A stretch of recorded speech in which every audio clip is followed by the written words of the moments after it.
Senator Obama is a person of character.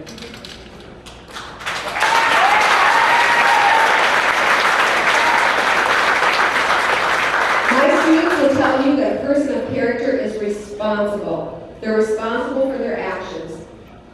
When they make a mistake, they admit it, and they work quickly to remedy that mistake. My students will tell you that a person of character is trustworthy. You can feel safe with them and secure. A person of character is honest. And with that, I would be very proud, I am very proud to introduce to you the next President of the United States.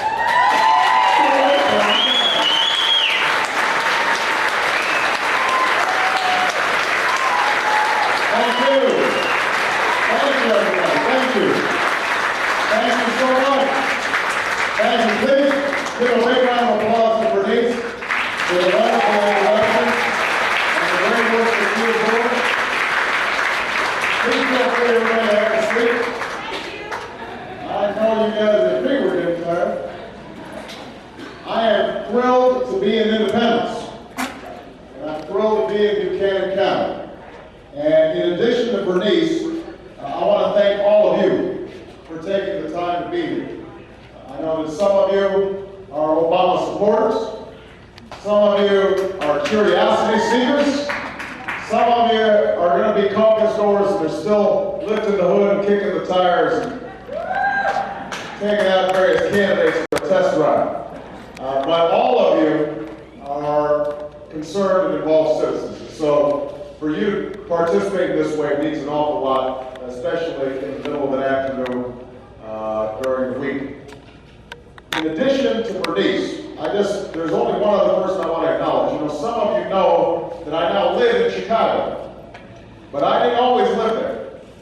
After college, I moved to Chicago because I wanted to do work with, I worked with churches and unions and community groups to try to improve the neighborhoods. And it was the best education I ever had because it really taught me what people can do when they get organized. But I have to tell you, after a few months, I realized that organizers, they're underpaid and they're underappreciated. Now I'm running for president, and I've got all these young people who are working for me, and they're all underpaid and they're underappreciated. So, I can't pay them any more money, but I can at least appreciate it. So I want to acknowledge our field organizer here. I don't want to talk too long. I want to make sure that we've got time for questions. I have been running for president for about 8 months now. We've been traveling all across the country and all across Iowa. And everywhere we go, we've been seeing these enormous crowds. We haven't been suing, we've been seeing. We wouldn't sue anybody. We've been seeing these enormous crowds. We had 20,000 people in Austin, Texas, 20,000 in Atlanta, 25,000 in New York City, but here in Iowa, we had 10,000 in Iowa City. We had 4,500 in Davenport. We have been seeing enormous crowds. Now, what's inspiring about the crowds isn't just their size. It's actually the makeup of the crowds, because they're people from all walks of life. You got young people, you got old people. You got rich people and poor people. You've got people of every race and every background coming to these rallies. And you've got Democrats, you got independents, and yes, you even have some Republicans show up. I know this because they whisper to me after the rally. They say, all right, I'm a Republican, but I support you. And I say, what are you whispering for? You don't have to whisper, come on out.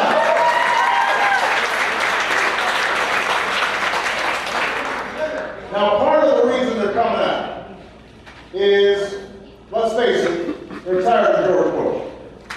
They are ready to turn the page. They are frustrated with an administration that treats our Constitution as a nuisance to be avoided instead of the foundation of our liberty. They're frustrated with an administration that has economic policies that are very good for corporate CEOs, but not so good for ordinary folks who are struggling to figure out how to fill up a gas tank. Yeah. Save for their college education, or save for their own retirement. They're frustrated about an administration that 2 years ago watched and stood by for 3 days while people were standing on rooftops after a storm. Most of all, they're frustrated with an administration that launched a war that should have never been authorized and should have never been waged, that cost us $500 billion so far, thousands of American lives, and hasn't made us more safe. So, yes, people are frustrated with George Bush. But you know, George Bush isn't going to be on the ballot in 2009. And so that's not the only reason people are coming out. The reason people are coming out is because they don't want to just be against something, they also want to be for something. They also want to feel as if, you know, we can still rally as a country around a common purpose and a common destiny. And that's the kind of politics that I want to promote. And that's the reason I'm running for president, because it's not just enough to change political parties. We've got to change how politics is done in Washington if we're actually going to get anything done. I believe that. After all, think about it. We have been talking about health care reform for decades now, through Democratic and Republican administrations, and yet nothing happens. And you know why? Because the big drug companies and insurance companies, they spent $1 billion over the last decade blocking health care reform from happening.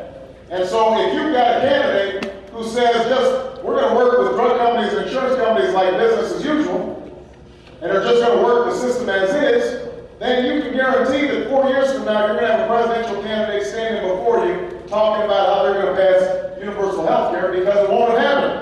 We've got to change our politics. The same is true on energy. We've been talking since, at least the 70s, about weaning ourselves off of our dependence on foreign oil.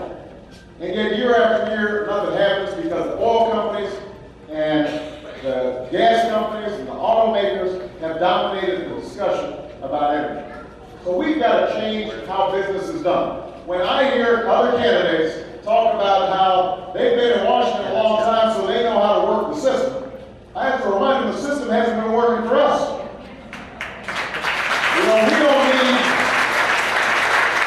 don't need somebody who can just play the game better, because what we need to do is put an end to the game playing. The times are too serious and the stakes are too high. Now, sometimes when I talk like this, you know, folks in Washington, they start rolling their eyes. They say, oh, you know, he's talking about hope again and changing the system. He's so naive. He's a hope monger. He's a hope peddler. And I tell him, I am hopeful about the American people. I'm hopeful about the American people because I think there's a core decency to the American people. There is a generosity of spirit to the American people. But we haven't been seeing that leadership from Washington that can tap into that decency and that honesty and that generosity of spirit. And that's the kind of president that we need. So sometimes I think that the folks in Washington, the reason they think that I'm hopeful is because I haven't been in Washington that long. They think I need more seasoning in Washington. You hear that sometimes. He needs more experience in Washington.